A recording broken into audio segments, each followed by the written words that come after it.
Boa noite novamente a todos aqui. Nós aqui da Brasil UFO Network, em parceria com a UFO Piauí, lá do César Crispim, estamos aqui mais uma vez, uma jornada dupla hoje à noite, né? Tivemos mais cedo o César Crispim, dando sua palestra maravilhosa, foi simplesmente fantástica, né? E agora nós temos a presença do jornalista Carlos Mendes, que está trazendo aqui conosco um tema muito, muito, muito importante, que é o seguinte: o que está sendo obtido pelo governo sobre os resultados da Operação Prato, lá em Colares, no estado do Pará, né?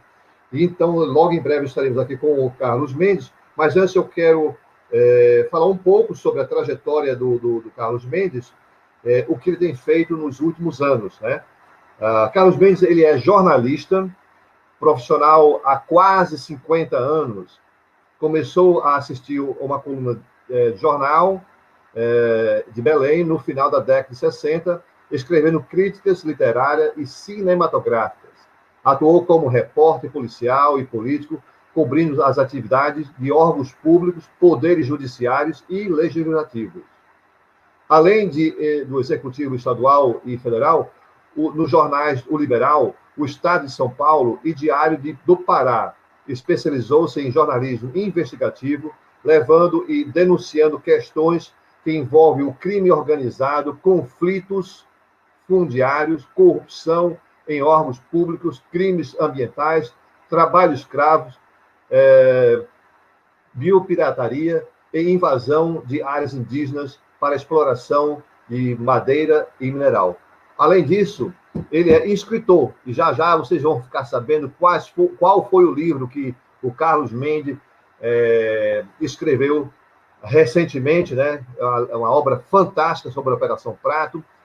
Deixaremos aqui em breve como adquirir essa obra dele, né? E quero que a todos agora, nesse momento, que dê aqui boas-vindas ao nosso amigo Carlos Mendes. Carlos, boa noite. Boa noite, Alexandre. É um grande prazer, uma imensa alegria estar com você, com os amigos do Piauí. Olha, hoje o Piauí está na cena brasileira e mundial da ufologia, né?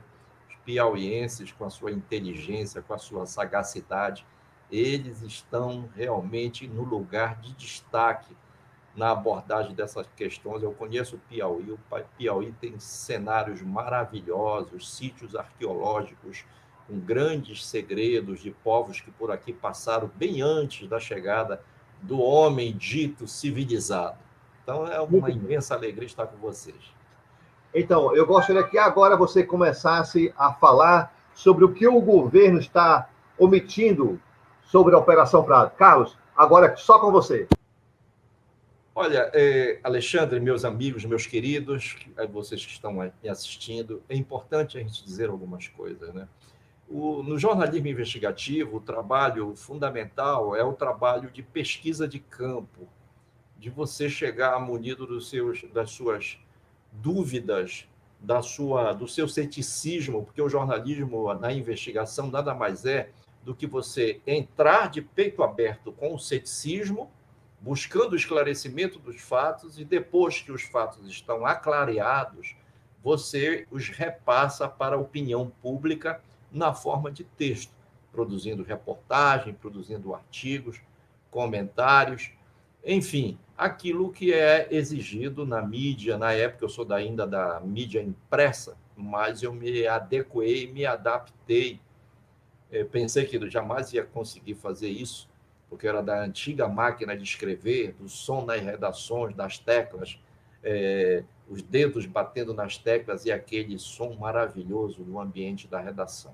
Hoje é tudo silencioso, hoje tudo é feito em cima de um teclado de computador, mas naquela época não tinha nada disso. E em 1977, quando eu fui a campo investigar a Operação Prato e os fenômenos que derivavam da Operação Prato, inicialmente havia muitos obstáculos no caminho a ser dissipados.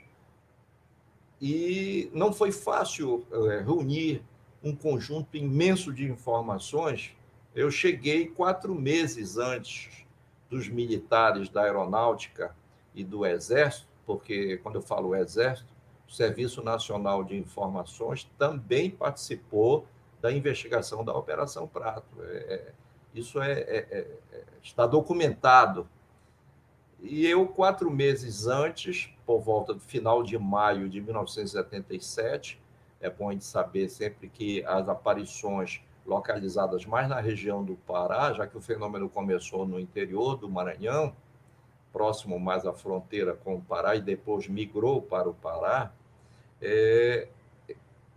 os militares da Operação Prato só foram investigar o caso já no final de setembro, e passaram meses de outubro, novembro e dezembro das 2 fases da Operação Prato, uma que durou cerca de um mês, quase um mês, e a outra que durou menos do que isso, em torno de 15 dias. Então, entre esse período longo de junho a setembro, os fenômenos estavam acontecendo, mas os investigadores que saíram a campo para fazer a coleta das informações eram poucos, eram escassos. Mas as populações já estavam denunciando isso e pedindo a ajuda da imprensa para que nós fizéssemos a cobertura disso. E quando eu fui para investigar isso, eu já cheguei no auge dos acontecimentos. Depois é que eles, com a migração do fenômeno para a região mais a nordeste do Pará, Vigia, Colares, Santo Antônio do Tauá, Benevides, Castanhal, e propriamente a região de Belém, né, região metropolitana de Belém, Ananindeua e esses outros municípios, a coisa já estava...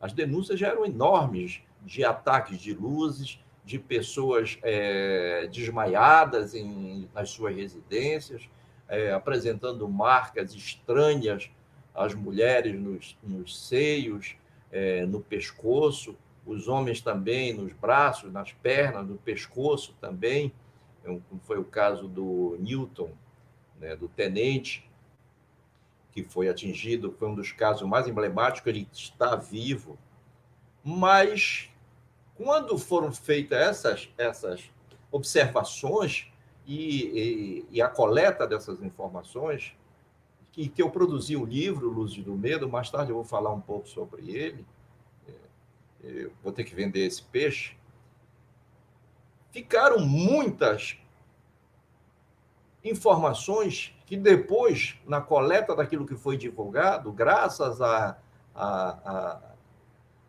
pesquisa e a campanha Liberdade de Informações já encetada pelo Gevaer, da revista UFO, Petit, aqueles bravos e diletos amigos da revista UFO, com outros pesquisadores também, a coisa já estava muito, muito avançada. E sobraram muitas indagações acerca do material que estava sendo divulgado. E hoje eu percebo que muita coisa foi omitida e não há uma expectativa de que essas revelações sejam feitas até 2030, quando se fala que haverá uma nova abertura de arquivos sobre OVNIs no Brasil. Anotem bem essa data, 2030, nós estamos em 2020. Então, ou seja, daqui a 9, 10 anos, fala-se de que dentro daquela gradação de arquivos no CONDABRA, que é o comitê, né, das atividades aeroespaciais no Brasil, e cuida disso, que é o órgão subordinado ao Ministério da Defesa, esses segredos, e eu não tenho nenhuma informação de que alguma coisa em relação à Operação Prato que foi omitida virá à tona, e o meu papel como jornalista é esse, é instigar, é cutucar, é provocar, para que os governantes, hoje nós temos aí o governo Bolsonaro, como tivemos o Lula, eu tentei já no governo da Dilma, com que essas informações fossem liberadas e não houve a mínima resposta. A resposta foi um silêncio ensurdecedor, né? E quando eu vejo essas autoridades omitindo informações que são de interesse público, sim, porque o brasileiro e a população mundial tem muito interesse em saber se a Operação Prato realmente ela esmiuçou todas as investigações e o que veio a público foi checado efetivamente e há muito mais coisas a ser reveladas. E o que ainda não foi revelado é mais importante do que o que já foi revelado? Essa é a dúvida. Essa é a grande incerteza que paira na comunidade ufológica brasileira e internacional. Então, eu selecionei alguns fatos que, na minha conjectura, demandam para essas omissões irreparáveis, que o governo está devendo a liberação desses arquivos, para que a sociedade brasileira não intua naquilo que se convencionou chamar de acobertamento, né? E o acobertamento significa o quê, né? Você esconder informações de interesse público, não se sabe com que objetivo. Proteger o quê? Proteger a quem? Então, o governo brasileiro, hoje, ele tem não apenas o dever, mas a obrigação de vir a público dizer se as 1.500, 2.000 páginas produzidas em relatórios da Operação Prato serão liberadas e quando? Porque as 200 e poucas, no máximo 250 páginas, que estão aí à disposição dos pesquisadores no Arquivo Nacional, elas trazem informações importantes, mas muita coisa foi omitida. E eu quero começar aqui falando de um caso que não tem um relatório, tem apenas uma informação esparsa de 4 ou 5 linhas, que foi um caso da Fazenda Jeju. Durante as minhas investigações, eu estive nessa fazenda, estive inclusive no início de dezembro de 1977. Essa fazenda fica no município chamado de São Domingos do Capim. E eu já tinha vindo de Colares, já estava produzindo séries de reportagens, já estava saindo na imprensa do Pará os ataques das luzes, e eu recebi a informação de que nessa fazenda havia pousado um disco voador ou um objeto vindo do espaço, coisa semelhante. Eu não usaria essa expressão disco voador, mas na época os populares que me procuraram em Belém no jornal disseram que havia pousado um disco voador lá na Fazenda Jeju, em São Domingos do Capim. E eu fui para lá. E quando eu cheguei lá, o que eu vi foi aquilo que os militares da Operação Prato viram. Marcas no solo de queimados, há inclusive fotos nos relatórios da Operação Prato, fotografias que foram feitas pelos agentes do Serviço Nacional de Informações, o SNI esteve nessa fazenda, o capitão Holanda, na época era capitão, esteve na fazenda, junto com o sargento Flávio. Eles estiveram depois que eu estive inclusive certa vez em Belém, conversando no primeiro comar aqui, na sala do brigadeiro Protásio Lopes de Oliveira, que era o chefe da Operação Prato. Um dia o capitão Holanda entra e diz assim: mas rapaz, a gente chega nesses lugares e você já passou por lá. Quem são os teus informantes? Aí eu ri e disse: capitão, como o senhor tem os seus informantes, eu tenho os meus. E se o senhor não vai revelar quem são os seus informantes, eu, obviamente, não vou revelar quem são os meus informantes, porque não teria nenhuma graça de a gente trocar esse tipo de informação, porque ela é fundamental no meu trabalho. Eu faço jornalismo investigativo, vou a campo, entrevisto as fontes e, às vezes, num caso desse muito delicado, eu preciso preservar as minhas fontes. Naquela época, é bom a gente não esquecer, nós vivíamos no regime militar.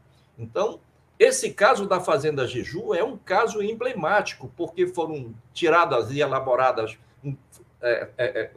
fotos, um croquis das marcas do afundamento do solo, foi elaborado pelos militares, e a equipe, mais do que isso, além de fotografar as marcas do suposto pouso do disco voador, né, lá na Fazenda Jeju, os militares ainda permaneceram lá.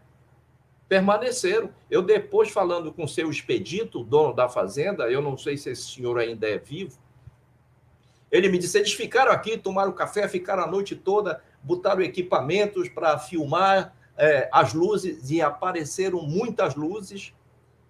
E segundo o seu Expedito, quando o capitão Holanda estava lá, junto com o sargento Flávio e os outros militares da Operação Prato, desceu um aparelho lá. Então, essa é a primeira grande pergunta que surge. Isso, pela primeira vez eu estou falando isso. Eu já fiz várias palestras pelo Brasil afora, mas pela primeira vez eu estou falando desse caso da Fazenda Jeju, até porque a natureza da minha palestra hoje aqui é esse. Os casos omitidos da Operação Prato e que precisam vir à tona, ser revelados para a sociedade brasileira. Então, a equipe fez uma vigília, eles ficaram lá. Eles ficaram 2 dias, ficaram no dia 16 e no dia 17 de dezembro de 1977. E eles ficaram principalmente à noite com os equipamentos lá ligados e observaram esse OVNI. Vejam bem, eles fotografaram as marcas, chegaram lá, já tinha descido. Fotografaram, filmaram, ficaram impressionados. O seu Expedito me disse, eles ficaram impressionados, ficaram de boca aberta e resolveram ficar lá. Ficaram 2 dias na fazenda. E teriam, eu uso sempre a palavra no condicional, porque no jornalismo eu só digo que o fato em si, eu elimino o condicional. Né? E eles teriam filmado esse OVNI que apareceu lá e que, segundo o seu Expedito, teria também pousado numa área da fazenda. E foi filmado por eles. A pergunta que eu faço é, cadê esse relatório? Por que esse relatório não está entre as 250 páginas da Operação Prato? Então, é o primeiro caso de omissão de informações da Operação Prato que o governo brasileiro tem que responder a esse. Tem que responder. O segundo caso é o detalhamento do que aconteceu na olaria Koiffer. A olaria Koiffer é uma olaria que ficava, hoje só existem as ruínas, os destroços dessa olaria, num bairro chamado Icuí-Guajará, que é na periferia da cidade de Belém, que é a cidade onde eu moro. Essa olaria, ela tinha um gerente chamado senhor Paulo Koiffer. Ele está vivo, esse senhor está vivo, vai me dar um depoimento, ele está fazendo um tratamento para câncer, está bem de saúde, graças a Deus, vai me dar um depoimento, mas o homem que foi atacado pelo ser, porque tem aquela história, quem conhece esse caso da olaria Koiffer, o seu Luiz Rodrigues tinha armado feito uma armadilha para caçar uma paca à noite. Essa paca estava por lá, ele queria pegar essa paca, fazer uma armadilha para prender a paca lá e depois assar a paca, fazer essas coisas, comer a paca, né, junto com o pessoal da fazenda. E ele estava lá à noite, na espreita de apreender esse animal na armadilha, quando uma luz muito forte apareceu nas margens do rio Guajará-Mirim, que é um rio que corta, esse rio vem desde a região da Baía do Sol, ali Mosqueiro, tá? Colares, ele entra na região de Belém, e já bem curto, né? Quase como o Igarapé, e aqui na Amazônia os igarapés, para os sulistas, são verdadeiros rios, mas esse era um igarapé, mas que o pessoal chamava de rio Guajará-Mirim. já entrando aqui na próxima cidade de Belém. Essa luz intensa na mata chega e o clarão desperta e assusta o seu Luiz Rodrigues. Antes de concluir a coisa, eu digo, o seu Luiz Rodrigues morreu há cerca de 3 anos. Ele teve um AVC, estava muito doente e já não conseguia mais, ele perdeu a fala, ele estava com sérios problemas de saúde e morreu há 3 anos. O seu Luiz ficou apavorado e correu. Quando ele correu, da nave saiu um ser flutuando. Esse ser saiu flutuando da nave, segundo o relato. A equipe da Operação Prato, quando soube disso, foi para lá e fizeram uma vigília. Capitão Holanda, Sargento Flávio, Walter, Ernesto, pessoal da equipe, os militares da Operação Prato. E ficaram lá na fazenda. E detalhe, esta luz com este aparelho, este objeto, esta nave, ou disco voador, eu não sei qual seria a denominação correta, porque isso está no relatório, apareceu novamente e foi filmado novamente pela equipe da Operação Prato. E aí eu pergunto, cadê esse relatório específico do que aconteceu da Fazenda Jeju? Não existe esse relatório. O que existe são informações esparsas, condensadas e apensadas ao relatório, como se fosse uma página jogada ao vento, dispersa, o que foi incluída no relatório que foi liberado. Com todos os indícios de que um relatório muito maior, com as fotografias e os vídeos dessa aparição anexados a esse relatório. Então, é mais um caso que o governo brasileiro tem o dever moral de vir a público e dizer, cadê esse relatório? Aonde estão essas imagens com essas fotografias? Porque não existe fotografia nenhuma dessa luz, ou dessa aparição, deste ser, com o seu Luiz Rodrigues. E muito ainda, também não existem imagens divulgadas ou conhecidas das filmagens feitas pelos militares da Operação Prato. Então, esse é o segundo caso. Mas tem um terceiro caso. O terceiro caso, que é consta do relatório,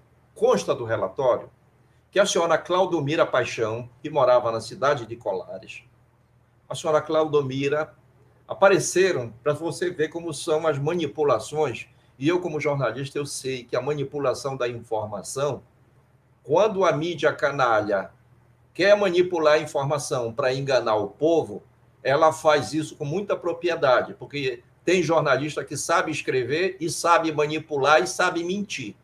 Eu, no meu trabalho investigativo, eu nunca apelei para esse tipo de coisa, porque eu sempre defendi a ideia de que mais importante do que os indícios são os fatos. E fatos, você não pode mudar a natureza dos fatos. Fatos são fatos. Você tem que divulgar os fatos como eles estão postos, como eles se apresentam para o repórter. Mas tem gente da imprensa e da mídia lá atrás faziam isso e hoje fazem muito mais. Manipulam, mentem e impõem determinadas formas de ver para a população e ela acaba, às vezes, caindo nessas armadilhas e acreditando. Então, todo cuidado é pouco em relação à informação que chega da mídia. Eu sou jornalista e digo isso, mas não sou corporativista. É preciso ter muito cuidado com a manipulação das informações feita pela própria imprensa. Nesse caso aí, é muito significativo o que aconteceu. 2 depoimentos foram anexados, um curto da dona Claudomira Paixão, dizendo o seguinte, que ela estava, certa noite, na cidade de Colares, deitada no barraco dela, na casa dela, e, de repente, ela sentiu um clarão no teto da residência. E, quando ela levantou os olhos, o que ela viu? Ela viu uma luz invadindo pelo teto a casa dela e atingindo ela. Ela desmaiou e, quando retornou, a luz já tinha ido embora. E antes dela desmaiar, ela gritou pedindo socorro. E algumas pessoas que estavam deitadas em outros aposentos familiares dela, filha, essa coisa toda, inclusive ela tem uma filha que é professora na Universidade do Rio de Janeiro. Inclusive, ela já deu até uma entrevista para um rapaz que fez um TCC sobre ufologia. Isso consta, esse depoimento dela. E ela dizendo que ela sempre teve muito apreço pelo que a mãe dela viu e presenciou, e disse que a mãe ficou muito abalada. Porque esses casos, eles demandam, eles produzem um trauma muito grande nas pessoas. E a dona Claudomira, nesse primeiro relato que consta dessa forma, na verdade aconteceu um segundo relato maior, mais detalhado, que ela conta o seguinte, que quando a luz invadiu os aposentos dela, vinda do teto, ela disse que veio flutuando de dentro dessa luz um ser com uma pistola na mão, que esse ser apareceu, praticamente se materializou do quarto e apontou essa pistola para ela. Foi quando ela desfaleceu, ela desmaiou. Cadê esse relatório? Foi mentira da dona Claudomira Paixão? Ela inventou isso? Ou alguém inventou ou dourou a pílula para que o fato ficasse mais emblemático, mais assustador, para assustar mais a população? Eu não acredito nisso. Então, eu entrevistei mais de 80 pessoas e dei credibilidade às afirmações da pessoa, porque não cabe a mim, como jornalista, duvidar das afirmações que as pessoas disseram que estavam vendo, e me chamou muita atenção a coincidência das visões que elas tiveram, porque eram coincidências que se complementavam, se encaixavam, e o que me chamou muito a atenção e me deixou muito impressionado como jornalista e como pesquisador cético, é bom, eu gosto sempre de ressaltar esse detalhe, é de que essas pessoas moravam a 200, 300 quilômetros de distância uma das outras, 50, 100 quilômetros. Todas aqui eu entrevistei me contaram os mesmos fatos. Luzes que desciam do céu, ou às vezes, em alguns casos, atingiam, ficavam aquelas queimaduras, elas desmaiavam e, quando voltavam, já estavam sendo socorridas por outras pessoas. Em alguns casos, as pessoas viam naves, ou uma nave, alguém saindo de uma nave e mirando aquela luz, parece um raio laser, em direção a elas, e que faziam que elas desmaiassem, e quando elas retornavam, elas estavam muito fragilizadas, muito fracas, e aí as pessoas iam ver que tinha aquelas marcas de uma queimadura, elas tinham perdido sangue. Quer dizer, não se sabe se esses ataques eram para extração da energia vital das pessoas, do sangue. Que tipo de pesquisa eram feitas por meio desses ataques? Isso eu também até hoje não está esclarecido. Mas eu quero me deter mais no caso da senhora Claudomira Paixão. Cadê esse relatório? Esse relatório certamente deve estar entre aqueles relatórios que foram omitidos pelos militares depois que o brigadeiro Protásio, em fevereiro de 1979, mandou para Brasília um arquivo chamado, que ele apelidou, está na capa todos os arquivos disseram, olha, Protásio, manda para cá, para Brasília, tudo que foi apurado nessa tal de Operação Prato. E aí ele mandou, inclusive, brincou até, disse assim, olha, está aqui todos os arquivos da discoteca, que eram tantas as aparições de naves, e de disco, e de luzes que, segundo o relato dos moradores, produziram aqueles ataques, que ele chamou essa questão de discoteca. Então, ele mandou isso para Brasília. Então, cadê o relato da dona Claudomira? E mais ainda, tem um quarto caso do médico neurologista da Universidade Federal do Pará, senhor Pedro Rosado. A família dele está aí vivo, o senhor Pedro Rosado já não está mais entre nós, já é falecido. Inclusive, ele morava numa rua, duas ruas depois aqui da rua onde eu moro. Eu moro no bairro do Marco, em Belém. O senhor Pedro Rosado morava na Travessa Curuzu. Quem já ouviu falar na Curuzu deve lembrar Papão da Curuzu, Paysandu e tal. Ele morava na rua onde fica o estádio do Paysandu. ali, bem pertinho, vizinho do estádio do Paysandu, seu Pedro Rosado. Um médico muito conceituado, neurologista, professor da Universidade Federal do Pará. Ele tinha uma fazenda também na rodovia Belém-Brasília. E o seu Pedro Rosado, olha só, ele tomou a iniciativa de ligar para aqui o Ministério da Aeronáutica, primeiro Comar, sede do primeiro Comar em Belém, para dizer que estavam aparecendo luzes e descendo supostos aparelhos que ele não sabia o que era. Detalhe, lá vai a equipe do capitão Holanda, de novo, com o Freitas, para fazer o relatório. Foram lá na fazenda, investigaram, provavelmente filmaram, fotografaram, entrevistaram o senhor Pedro Rosado, e não existe relatório. Cadê esse relatório? O que existe é 3 ou 4 linhas, parece até deliberadamente a omissão. Olha, vamos colocar aqui no que vai ser liberado só 3 ou 4 linhas, não vamos liberar o resto porque tem muita coisa aí que vai assustar muita gente. Talvez eles tenham pensado isso, não sei. Né? Porque para liberar tudo, teriam que mostrar as fotos, as imagens, os vídeos e tirar a prova, passar a prova dos livros. Era ou não era disco voador? O que é? Mas preferiram esconder, como o escondido está. E liberaram 3, 4 linhas dizendo o seguinte, olha, vejam só como são as coisas. O senhor Pedro Rosado é um homem de muita credibilidade.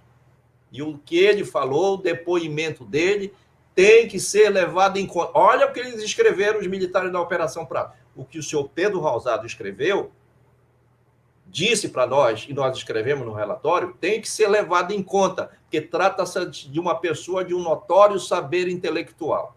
Aí eu fico pensando, quer dizer, então, que pelo seu fato do seu Pedro Rosado ser um professor emérito, catedrático da Universidade Federal do Pará, o depoimento dele tinha mais credibilidade do que o do Newton, tenente de Colares, que foi atacado pelas luzes, está vivo hoje, né? Está montando até um museu lá na cidade de Colares, do Chupa-Chupa. Eu estou ajudando ele na medida das minhas possibilidades também. É um amigo dileto, ficou amigo nosso aqui da minha família.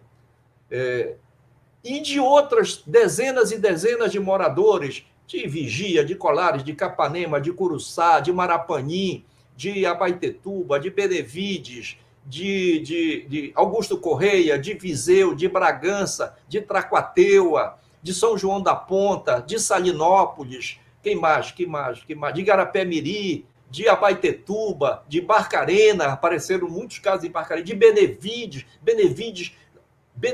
o mês de entre fevereiro e março de 1978, vocês podem ir lá nos relatórios da Operação Prato, é o mês que tem maior número de aparições no Brasil de OVNIs.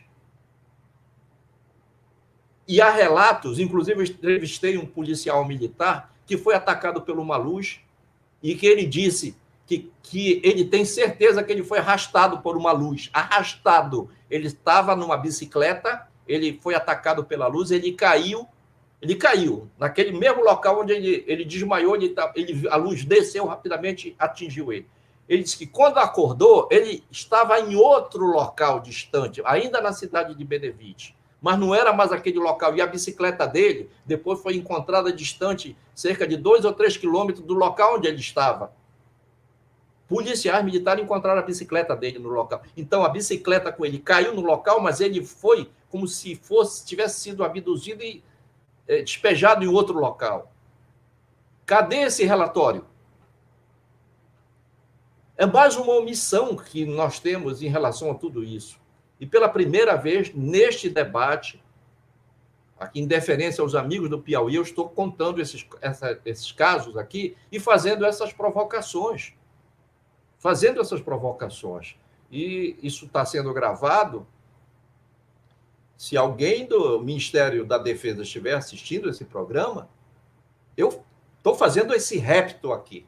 Né? Venham a público divulgar isso. O povo brasileiro precisa saber o que está acontecendo, sim. Nesse caso do doutor Pedro Rosado, o relato dele foi...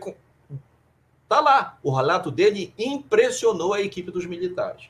E eles deram credibilidade ao depoimento dele. Houve um caso interessante na cidade de Colares. Certo dia, no campo do São Pedro, é um campo que tem lá, no centro da cidade, tinha na época, era um campo de terra batida. Eu andei muito tempo descalço por ali, à noite, que na cidade de Colares faltava luz, 9 horas da noite, no máximo 10 horas, a luz era ligada às 6 horas, era um motor a diesel na cidade, tinha em torno de 1.500, 2.000 habitantes naquela época das aparições, e quando dava 9 horas, 9 e pouca, 10 horas, no máximo, a luz ia embora. Então, eu, como estava por lá investigando esse caso e atendendo aquelas pessoas que eram atacadas, e entrevistando e tudo mais, certa noite, por volta de 5h30, 6 horas da tarde, no campo de São Pedro, está toda a equipe militar da Operação Prato lá. Estava o chefe da Operação Prato, que era o coronel Camilo Ferraz de Barro, falecido em janeiro deste ano, agora, lá na cidade de Quartel-Geral, Minas Gerais. Estava o Holanda, estava o sargento Flávio Freitas, estava o Ernesto, estava o Walter, também outros agentes da Operação Prato. E aí, detalhe, resolveram fazer um teste com a população para saber se a população estava mentindo ou não acerca das aparições. E fizeram com que um helicóptero decolasse ou surgisse de repente na cidade. Estava tudo combinado pelos militares e queriam pregar uma peça na população. Vamos ver se esses caboclos aí estão mentindo sobre as aparições. Estavam todos eles no campo de São Pedro.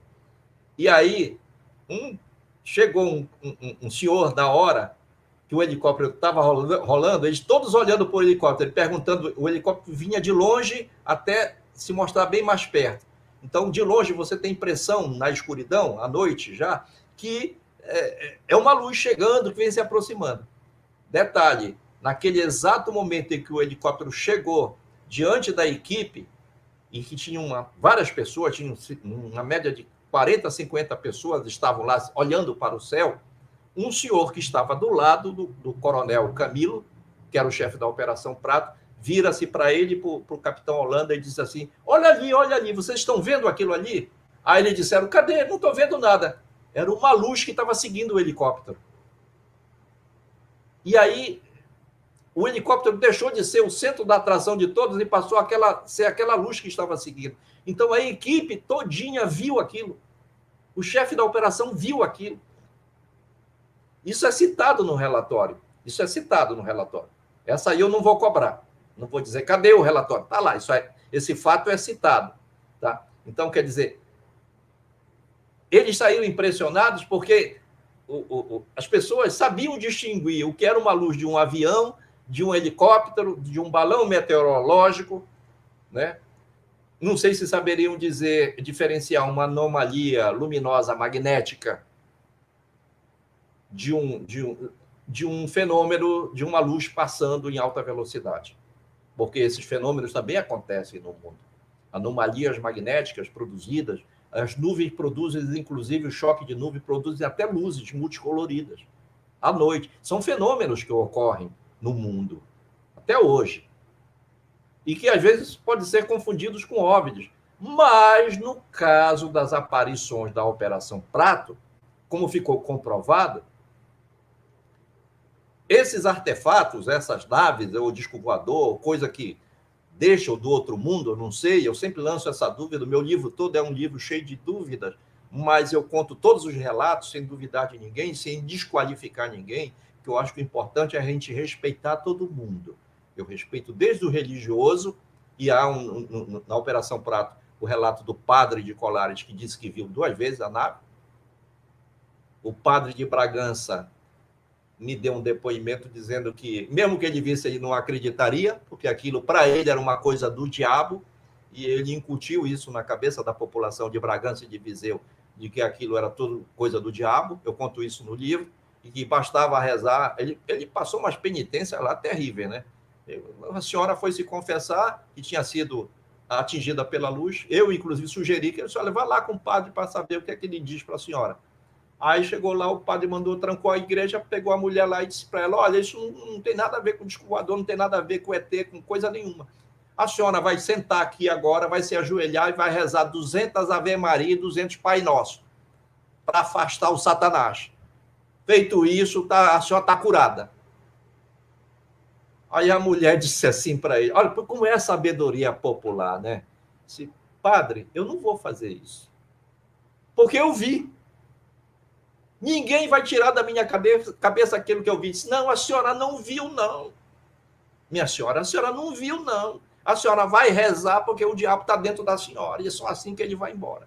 Então, eu vi esses testemunhos incessantemente. Porque uma coisa, realmente, o sistema de crenças é muito forte na população.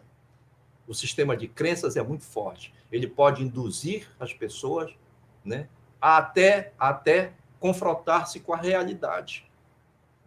Eu vi a palestra agora do nosso querido Crispim aqui, ele falou uma coisa que eu sempre digo.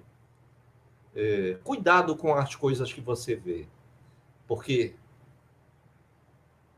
ver e olhar há uma diferença brutal. Olhar significa especular com os olhos. Ver significa ver com a alma, ver com a consciência, com a mente, ver, olhar para dentro, ter a intuição das coisas. Isso ajuda a compreender o fenômeno e ajuda a te posicionar como ser humano diante desse inusitado que é o cosmos, que é a imensidão cósmica, que é aquilo que nos devora, dizendo o seguinte, quem sou eu? Você consegue me desvendar?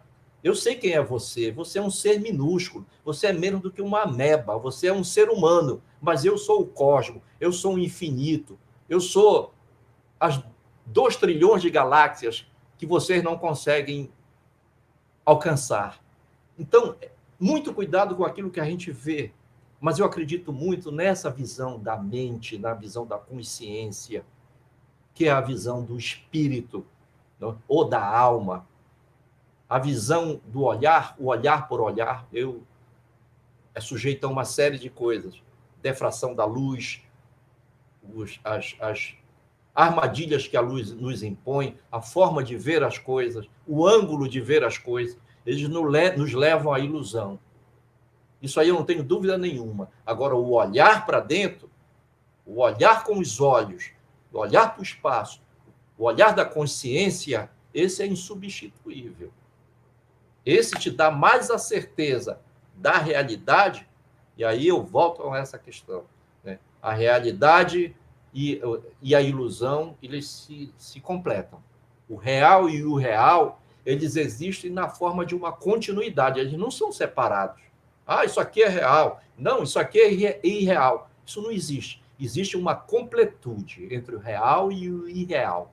E o que aconteceu na Operação Prato, com essas omissões todas aí, hoje, demandam a gente procurar, e eu quero que vocês me ajudem também, como público, a gente fazer um manifesto. Vamos assinar uma grande petição brasileira. Hoje não tem aquelas PEC, né, projeto de emenda constitucional, não sei o quê. Vamos criar uma PEC ufológica. Eu estou lançando a ideia aqui. Vamos criar uma PEC ufológica pedindo, com, 500 mil, 1 milhão, 2 milhões de assinatura, para que o Ministério da Defesa venha a público contar o que aconteceu com a Operação Prato, liberar os documentos da Operação Prato, liberar os documentos do caso Varginha, do ET de Varginha, e liberar outros e outros documentos aí que estão guardados a 7 chaves, porque há muitos casos de omissões. Por exemplo, outra omissão, só para encerrar, eu estou me estendendo, e eu não sei se eu estou cansando vocês, mas é sempre importante a gente questionar isso, né? Não apenas como jornalista, mas como ser humano também. O caso do seu Carlito, do Duda, em Santo Antônio do Tauá. O Julião, Paulo, Deca e o seu Carlito. Pode continuar, fica à vontade aí, manda ver. Tem muitas perguntas aqui que estão chegando aqui. Eu quero abrir espaço para pergunta, porque sabe que jornalista gosta muito de perguntar, né? Mas eu também gosto de ser perguntado. Então, o caso de Santo Antônio do... Manda ver. O caso de Santo Antônio do Tauá, do Julião, do Paulo, do Deca e do Carlito, é um caso emblemático que não tem relatório. Só diz o seguinte, que eles estavam parados, tá? Eles estavam parados na rua, quando viram, alguém apontou para trás, a 20 metros, tinha uma luz enorme. E quando eles olharam, aquela luz se aproximou mais, eles viram que aquela luz, na verdade, na cercania daquela luz, havia um aparelho, e dentro tinha um homem e uma mulher, que eles identificaram como uma forma humana. E que eles tinham, parece um equipamento de intercomunicação, alguma coisa assim, né? Talvez um fone igual esse aqui, o meu é micro, né? Mas eles estavam com um fone maior, alguma coisa nos ouvidos, alguma coisa, e tinham, parece uns óculos, alguma coisa assim, uns óculos semelhantes a óculos de mergulhadores, e que, de repente, saiu de um tubo lateral um feixe luminoso de cor vermelha na direção do grupo.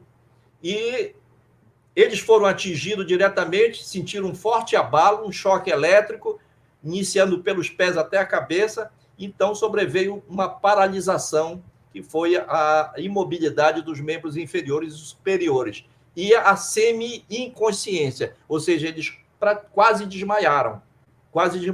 Foi o tempo em que o aparelho se afastou gradativamente, aumentou a velocidade e disparou. O que aconteceu? A equipe do Coronel Holanda foi na cidade de Santo Antônio do Tauá, que é uma cidade vizinha a Colares, entrevistaram esses rapazes. Inclusive, o Carlito e o Deca, eu localizei recentemente os dois. O Carlito e o Deca ainda estão vivos. Os outros dois já faleceram. Eu não sei, me disseram que o Júlio não mora mais em Santo Antônio do Tauá. Cadê esse relatório? O que eu li aqui é o que consta de uma forma muito minúscula. Cadê esse relatório? A mesma coisa é o relatório das crianças, lá na Serrinha. Esse caso eu estive lá, na cidade de Maracanã. As luzes desceram num campo e atingiram 4 crianças. Foi o primeiro caso de crianças atingidas pelas luzes. Não há outros relatos de crianças atingidas pelas luzes. Sabe lá se não há? Sabe lá se não estão escondidos dentro dessas omissões gigantescas do governo brasileiro em relação à questão ufológica? Então, esse caso, essas crianças foram atingidas pelas luzes lá na Serrinha, em Maracanã, uma área lá, uma estrada vicinal que levava a uma fazenda. Eram por volta de 5h30, 6 horas da tarde. Não era à noite ainda, estava ainda o sol se pondo. Veio um objeto muito intenso e atingiu um raio essas crianças. Sabe o que aconteceu com essas crianças, gente? Isso está no meu livro. Essas crianças foram submetidas a tratamento psiquiátrico da cidade de Castanhal. Elas foram levadas para lá e submetidas a esse tratamento. Eu soube mais recentemente que 2 delas sofreram problemas sérios mentais e viraram adultos com problemas mentais, que tiveram que ser internadas e tudo mais. Hoje elas estão morando em Boa Vista, Roraima. Então, olha só, eu citei 6 ou 7 casos de omissão, mas tem mais, mas eu não quero mais me prolongar. Eu quero abrir esse debate, esse espaço, para as perguntas do público.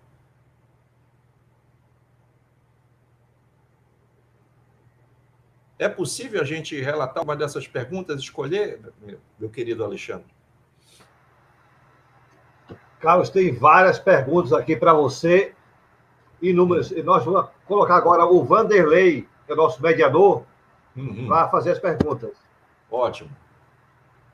Boa noite a todos. Parabéns pela palestra. Foi muito gratificante ouvir essas palavras, saber que existe ainda muito mais coisas sobre o caso do que já foi revelado. E, baseado nisso, nós temos aqui uma enxurrada de perguntas que veio não só através do pessoal que está assistindo, mas como também não parava de tocar o meu celular. Olha, faz uma pergunta, não deixa de fazer essa pergunta. Aí eu vou tentar transformar quase só aqui umas 35 perguntas, condensar, porque senão nós vamos passar a noite todinha aqui com todas as... né? Mas nós temos aqui, você conseguiu, dentro da sua pesquisa e de toda a sua narrativa, conseguiu identificar algum ser? Você presenciou algum ser, presenciou alguma nave pousada ou em trânsito? Vou responder bem sucintamente. Não, eu não vi em detalhe. Eu fiquei várias noites na cidade de Colares, no auge do fenômeno, e próximo onde eu estava, não acontecia absolutamente nada. Mas distante de onde eu estava, 200, 300 metros, eu via gritos. Logo depois, as pessoas, sabendo que tinha um jornalista e um repórter na cidade, as pessoas iam no local onde eu estava hospedado, que era a residência do seu Wilson. Seu Wilson era um senhor muito bondoso. Lá tinha uma hospedaria na cidade, a única hospedaria, mas o seu Wilson me acolheu na residência dele. Ele disse: olha, Carlos, aqui tem muito peixe, muita carne, você vai ficar aqui como meu hóspede. Aqui tem uma rede, você dorme em rede ou dorme em cama? Eu digo: eu durmo em qualquer lugar, eu estou aqui para investigar. Então tem uma rede aqui, você fique à vontade e tal. E eu ficava na casa do seu Wilson. Então as pessoas, todo mundo sabia que eu estava na casa do seu Wilson. Então muita gente que não ia para o posto de saúde ser atendido pela médica Velaide Cecim, e ela já contou isso nos relatos das pessoas que ela atendeu, tinha gente que ia comigo para denunciar que tinha sido atacada pelas luzes. E havia, em alguns poucos casos, eu mesmo tomava a iniciativa de pegar essas pessoas e levar de manhã cedo o posto de saúde de Colares reabria e a doutora Velaide tinha atender essas pessoas. Então, eu não vi, mas eu dei credibilidade a todos que viram. Eu vi as marcas, como eu falei lá na Fazenda Jeju. Eu vi as marcas dos objetos e os militares viram e, segundo o seu expedito, ficaram muito impressionados. Ótimo. Temos ainda o José Gregório, que ele pergunta se ainda persiste até hoje esses avistamentos ou esses acontecimentos. Muito escasso, muito esparso. Isso acontece também em Manaus, no interior em Manacapuru, no interior do Amazonas, em Colares, a própria Colares, mas é muito esparso. Eu acredito, e conversando com alguns ufólogos, de que o interesse, e há muitas teorias, uma delas de que essa pesquisa seria uma pesquisa para a produção de seres híbridos, mistura de humanos com extraterrestres. Outros dizem que isso tudo não passou de uma pesquisa feita na Guerra Fria pelos Estados Unidos e pela União Soviética para descobrir novas armas de guerra e que os seres humanos seriam apenas cobaia. Isso no meu livro eu digo o seguinte: se os seres humanos brasileiros eram cobaia, os caboclos do Pará, os caboclos da Amazônia serviram de cobaia, o governo brasileiro deveria entrar com uma ação civil pública ou uma ação penal nos fóruns internacionais e processar o governo americano, o governo russo, o governo da França, o governo da Inglaterra, processar todos esses caras e exigir uma indenização bilionária, porque essas pessoas foram vítimas de um crime. Se aconteceu isso, elas foram vítimas de um crime. Como é que você desce uma luz de experimento de um aparelho humano de guerra, desce, ataca essas pessoas, as pessoas desmaiam, você extrai sangue, com que objetivo? Então, se isso aconteceu, eu digo no meu livro, tem que processar. Ok. O Paulo Castro, ele pede, aliás, para que você fale mais um pouco sobre esses híbridos. Olha, essa questão ela envolve uma polêmica que seria o melhoramento genético da espécie humana, né? Nós somos muito imperfeitos, nós ainda comemos animais, né? Nós ainda nos alimentamos de animais mortos, nós temos que matar os animais para nos alimentar. Eu acho isso uma coisa terrível, sinceramente. Claro que eu gosto de um bom churrasco, de um peixe, né? E o peixe é até o alimento mais saudável, né, que o oceano. Mas as pessoas preferem matar os animais. Tem gente na China mata cachorro. A Indonésia sacrifica os animais, mata cachorro, mata gato, né, para fazer churrasco, né?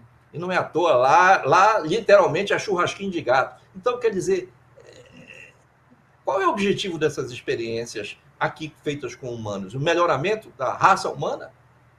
Um hibridismo, mistura de ser humano com extraterrestre para melhorar? Eu pergunto o seguinte, eu acho que mais importante do que o melhoramento genético deveria ser o melhoramento moral, espiritual da humanidade. Nós estamos regredindo, gente.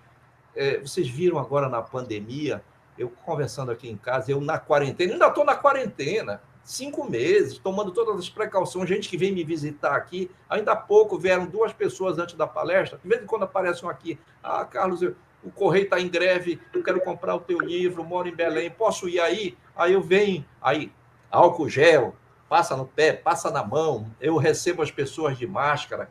Então, quer dizer, olha só, a pandemia deveria ter ensinado o melhoramento, não genético, mas o melhoramento moral da humanidade. E tem gente que já era ruim e ficou pior com a pandemia. E alguns que eram bons estão muito bons, como, por exemplo, o Crispim e outros tantos que estão fazendo campanha de doação aí para os nossos irmãos do Piauí. Eu peço que colaborem, as grandes empresas deveriam colaborar nisso. Vamos mostrar que a pandemia não piorou só quem já era ruim, não. A pandemia também melhorou quem já era bom, está melhor. E quem sabe se isso não vai frutificar para a gente ter uma humanidade melhor, independentemente de hibridismo, extraterrestre, intergaláctico, essas coisas todas. Eu acho que nós temos que pensar em nós mesmos. Eu também, eu concordo com você. Com relação a uma outra pergunta feita, o José Confeiteiro, ele pergunta se existe alguma base na região de Colares, ou ali próximo.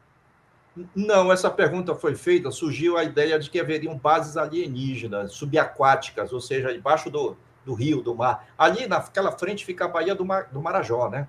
A Baía do Marajó fica ali. Mais adiante, lá, 120 quilômetros, fica o Oceano Atlântico. Então, tem um rio imenso, que é o Rio Pará, que é afluente do Atlântico, e a Baía do Marajó. Então, eu fiz esse estudo no meu livro, a depoimento de geólogos, dizendo que as profundidades máximas ali não alcançam 30 metros, 35, 40 metros. Né? Inclusive as profundidades oceânicas. O oceano é muito raso na região amazônica. Ele não tem a profundidade que tem quando ele sai da América Latina, né? Que tem centenas e centenas de metros de profundidade. Ele é muito raso, o oceano na região amazônica. E os rios que banham a cidade de Colares, ali, aquele o rio Guajará-Mirim, aqueles rios afluentes ali, todos têm uma profundidade média de em torno de 6, 7, 8 metros. Né? Tem uns até que chegam a 15 metros e não foram identificados. Lá em Colares, na cidade de Colares, há sítio arqueológico, sim. Para quem não sabe, a cidade de Colares foi o berço de Francisco Palheta, o homem que trouxe a primeira muda de café e plantou a primeira muda de café no Brasil. Francisco Palheta, e foi terra do Barão de Guajará, um dos grandes envolvidos aqui com a questão da cabanagem. Realmente. O Capitão Holanda foi chipado. Algum outro militar foi chipado? Ou supostamente chipado? Que eu saiba, desse pessoal da Operação Prato, só o Capitão Holanda. Agora tem um piloto civil, que ele já é falecido. Ele me disse, esse piloto, então, me ocorre o nome dele agora, inclusive ele morava aqui num bairro aqui próximo do meu. Ele é citado no relatório da Operação Prato, ele disse que tinha sido atingido por uma luz e colocaram um chip nele. Eu não me ocorre o nome dele agora, pois ele já é falecido, este senhor. Tá? Ele era um piloto civil que, inclusive, fez voos com os militares durante a Operação Prato. Há muitos relatos dele atuando junto com um cinegrafista da TV Liberal, que era o Milton Mendonça, trabalhou aqui na TV Liberal. Eles chegaram a fazer filmagens e isso consta dos relatórios da Operação Prato. Além dos ataques à população, houve ataques a animais? Houve. No caso em Tapiapanema, uma vila da cidade de Mosqueiro, da vila de Mosqueiro. Mosqueiro é um distrito de Belém. Tem praias maravilhosas, lindas. A gente, quando não tem nada o que fazer aqui em Belém, ou está estressado, a gente pega o carro e vai para Mosqueiro. Geralmente, muito morador daqui de Belém tem casa em Mosqueiro, tem uma segunda casa em Mosqueiro. Então, a gente vai para lá. Lá tem uma estrada que leva à Baía do Sol. A Baía do Sol é uma baía que fica de frente, do outro lado a gente vê a cidade de Colares. Em Tapiapanema, um animal, uma senhora de 16 anos, casada, ela era noiva, casou depois com um rapaz também, dois bem jovens. Um dia aparece uma luz à noite e atacou eles, inclusive eu estive lá, eu colhi o registro policial. Foi feito um boletim de ocorrência sobre esses ataques. E detalhe, na hora que a luz chegou para atacar esse casal, ela desceu do céu tão forte e os gritos, a cadela saiu para latir para a luz.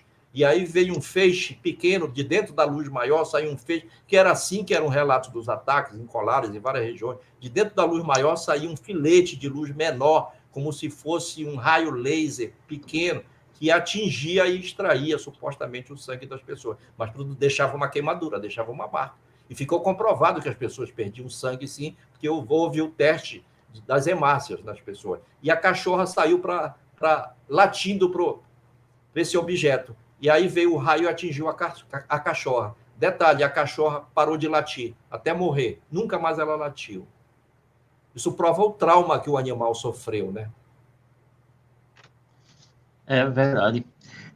Com relação a essas aparições, foi definida que tipo de raça? A raça não, mas alguns falam que eram pelo tamanho dos identificados, por exemplo, no caso da Olaria Koifer, foi perguntado para a esposa do seu Luiz Rodrigues que tamanho eram os seres que o marido dela viu. Ele disse que eram seres pequenos, baixinhos, de menos de 1 metro, que são identificados com os chamados greys. Então, e de onde são os greys? Né? Eles vêm de Orion, eles vêm das Pleiades.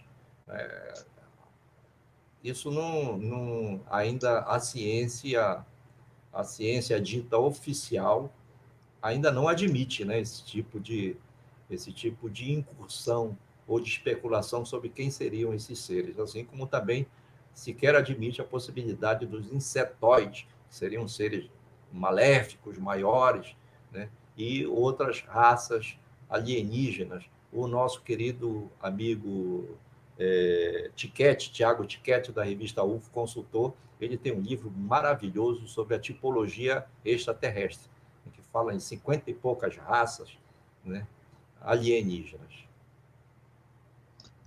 Perfeito.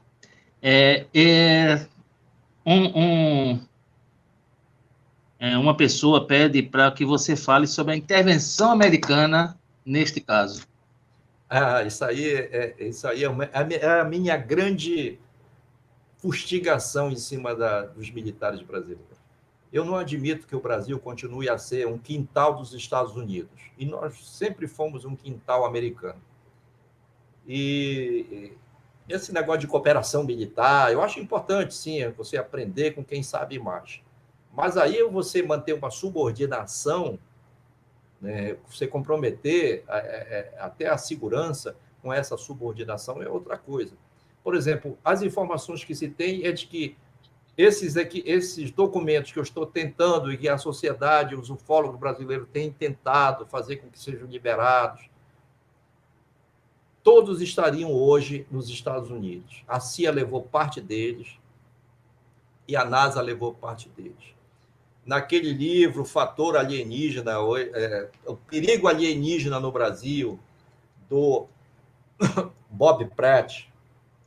Bob Pratt foi um pesquisador muito renomado, esteve no Brasil, ele esteve após a Operação Prato, ele esteve aqui em Belém, tá? E durante a Operação Prato ele veio secretamente com gente do governo americano, na redação do meu jornal, o Estado do Pará, o Bob Pratt esteve aqui, comprou os arquivos, que foram vendidos parte desses arquivos, e levou muitos arquivos para os Estados Unidos. A especulação que se faz até hoje é de que ele seria, o Bob Pratt, um agente da CIA.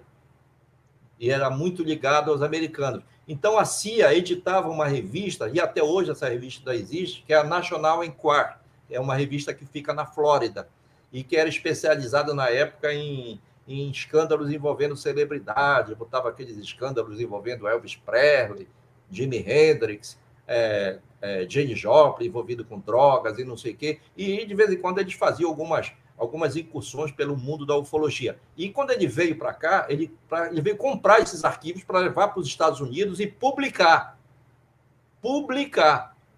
Detalhe, eu já pesquisei todas as revistas do National Enquirer da época e não tem uma reportagem escrita pelo Bob Pratt. Se ele escreveu depois um livro, e tenho esse livro brasileiro, eu tenho o livro dele, né, O Perigo Alienígena, né, que é um livro muito bom, inclusive, porque ele fez pesquisa de campo, né, e tinha muitos dólares por trás disso, financiando isso. E não só ele. No livro eu conto a história do Juan, um infiltrado que se dizia peruano e que depois vimos descobrir que não era peruano coisa nenhuma, usava um nome falso, se infiltrou na redação do jornal Estado do Pará. Isso está no meu livro, tem um capítulo dedicado a isso, no meu livro, com o nome do cara e tudo mais. E nós contamos ali o estratagema, o Beami Siqueira, o repórter já falecido, aquele repórter famoso que testemunhou a nave que desceu e jogou o raio em cima do carro da reportagem do nosso jornal, e foi fotografado pelo repórter, meu querido José Ribamar dos Prazeres, essa foto. Essas fotos foram apropriadas pela aeronáutica, a aeronáutica obrigou a entregar essas fotos no jornal, e depois, quando foram divulgados os relatórios da Operação Prato, parte dessas fotos foram aparecendo como se fosse da aeronáutica. E certo dia aparece pela primeira vez em 2004, foi quando eu conheci o Gevaer. Já está fazendo 16 anos que eu conheço o Gevaer. O Gevaer veio em Belém, queria me conhecer.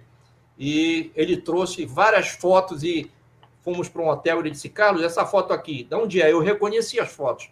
Eu disse, essa aqui é do Riba. E essa aqui? Essa aqui é do Riba. Essa aqui não é. Essa aqui não é. Essa aqui é do Riba. Eu identifiquei várias fotos, inclusive as fotos coloridas, que a aeronáutica apresentou como se fossem resultados do trabalho dos militares na Operação Prato. Isso eu desmistifiquei, essa apropriação indébita do direito autoral de um colega meu, jornalista, que era meu amigo, era meu irmão, nós trabalhávamos juntos, né, na redação do jornal Estado do Pará.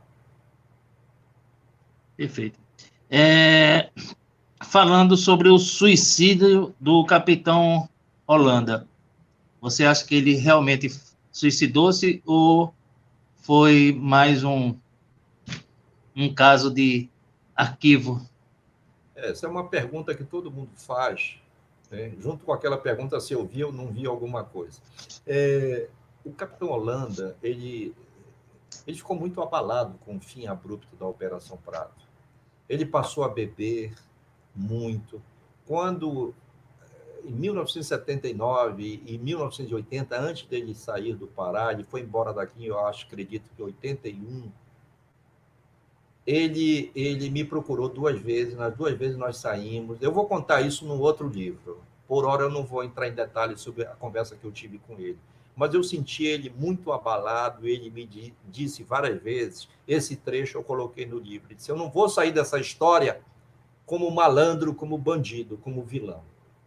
Eu fiz um trabalho sério e, de repente, me chamaram e disseram, olha, tu está vendo muita coisa, a operação está encerrada. Que é aquele relato da bola de futebol americano, que é outra história que eu acabei esquecendo. Cadê o arquivo disso? Cadê as imagens disso? Os militares gravaram isso. Esse episódio sobre o Rio Guajará-Mirim.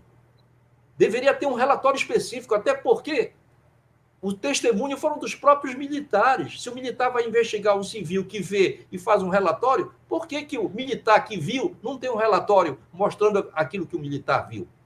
E, principalmente, um dos chefes da Operação Prato, o próprio capitão Holanda.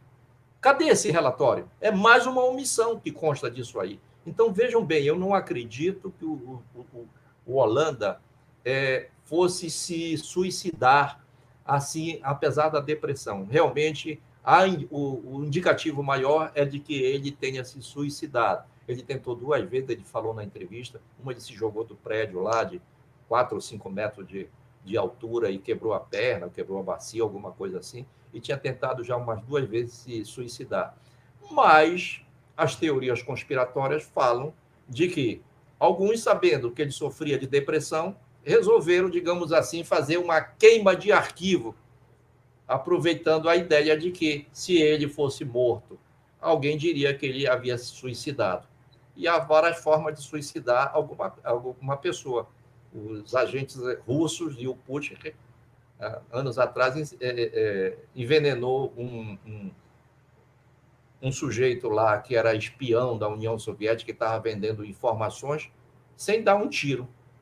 Sem dar um tiro. Levaram apenas uma substância que alguém encostou na pele do sujeito, o sujeito foi morrendo aos poucos. E depois foram descobrir no atestado de óbito que o cara tinha sido altamente envenenado. Então, fica a dúvida, né? Fica a dúvida. Mas eu acredito, sim, que o Holanda, o indicativo maior é de que ele se suicidou mesmo. Já chateado, e isso contribuiu muito, o fato de ele ter sido alijado, porque ele era um militar muito respeitado no meio militar e de muita credibilidade. E o fim abrupto da Operação Prato, com o relato dele, ele se sentiu um pouco culpado do fim da operação, mas ele se sentiu muito mais ainda amarguradamente traído. Essa é a história. Perfeito. Algumas pessoas pedem para você falar sobre o seu novo livro. O Luzes do Medo é uma compilação de tudo isso que eu chamo de um livro-reportagem, né? Eu conto os relatos como estão ali. Eu não tomo a iniciativa de dizer, olha, isso aqui é verdade, isso aqui é mentira, isso aqui não. Só aquele caso que eu vejo que realmente tem uma história meio estranha, meio esquisita, e eu estive lá e testemunhei e vi que... Então, eu dei credibilidade, mas digo assim, olha, isso aqui pode não ser bem assim, mas 98% do que consta do livro são relatos ipsilíteros, como foram feitos para mim, como foram gravados e degravados e estão no livro.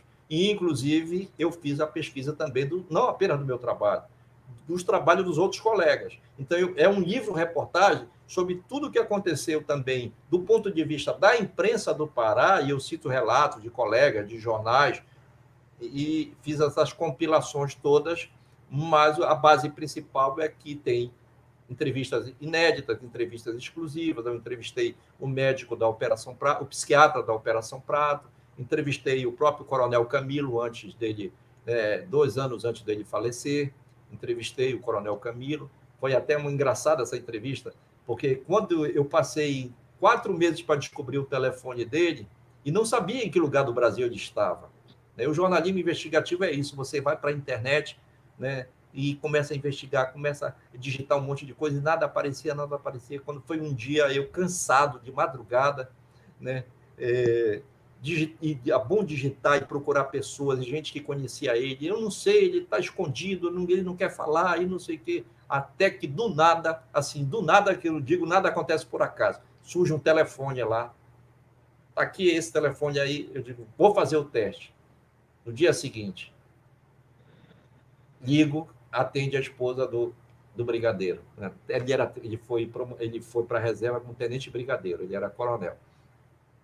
Aí disse, aqui é a residência do Coronel Camilo? Aí ela disse, quem quer falar com ele? Aí eu digo, opa, finalmente eu encontrei. Aí eu disse, olha, é Carlos Mendes. Aí disse, o senhor é amigo dele? Disse, amigo não, mas ele me conhece e eu o conheço.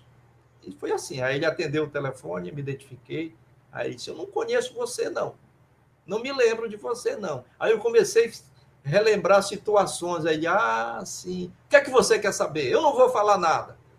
Eu digo, o senhor não vai falar nada, mas é muito importante o seu depoimento. Olha, o Bigelow, que é aquele bilionário americano que financiou, é parceiro do Tesla lá nessas invenções, né, daquelas naves que estão indo para Marte e tudo mais, nos projetos da Tesla. Tá, o Bigelow, um bilionário americano, financiador da CIA, da NASA, de projetos privados, de pesquisas ufológicas e tal. O Bigelow me convidou para vir nos Estados Unidos, Nova York, eu fico no melhor hotel lá para dar uma entrevista para ele e eu recusei. Então, se eu recusei para ele, eu não vou falar com você.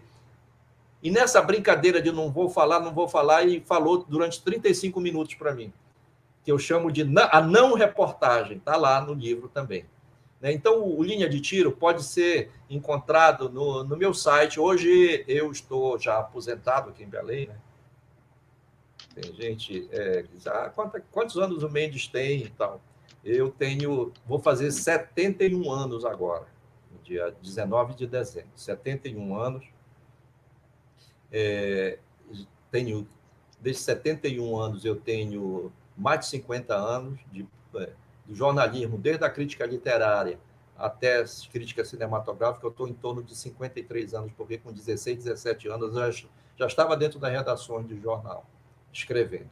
Então, o livro pode ser encontrado no meu portal. Hoje eu tenho um portal de notícias, de denúncias sobre o meu trabalho jornalístico aqui no Pará. Fui correspondente, ainda sou correspondente do jornal Estado de São Paulo há 24 anos. Eu sou o mais antigo, eu não diria o mais velho, mas o mais antigo repórter em atividade do Estadão no Brasil. Tenho esse tempo todo do Estadão. Trabalhei durante 23 anos também no Jornal Liberal, trabalhei no jornal Estado do Pará, que foi o jornal que me pautou para esse caso, trabalhei durante 6 anos no jornal O Diário do Pará, trabalhei na província do Pará também, que foi a minha grande escola também, né? E nesses jornais todos. Hoje eu tenho um portal chamado Ver o Fato, que pode ser acessado através do www.ver.o.fato.com.br. Então, Ver o Fato. Lá você entra no Ver o Fato. O Alexandre tem mais ou menos os caminhos das pedras aí para quem quiser adquirir o livro, né? Você entra lá do lado direito, você vê logo o que está aqui atrás de mim, esse cartaz. Luzes do Medo, você vê logo esse cartaz que está aqui. Deixa eu me afastar um pouco para você ver, ó. Esse cartaz que está aqui é a foto que está lá no site Ver o Fato. Então, como adquirir o livro? Você clica e lá já remete para o procedimento.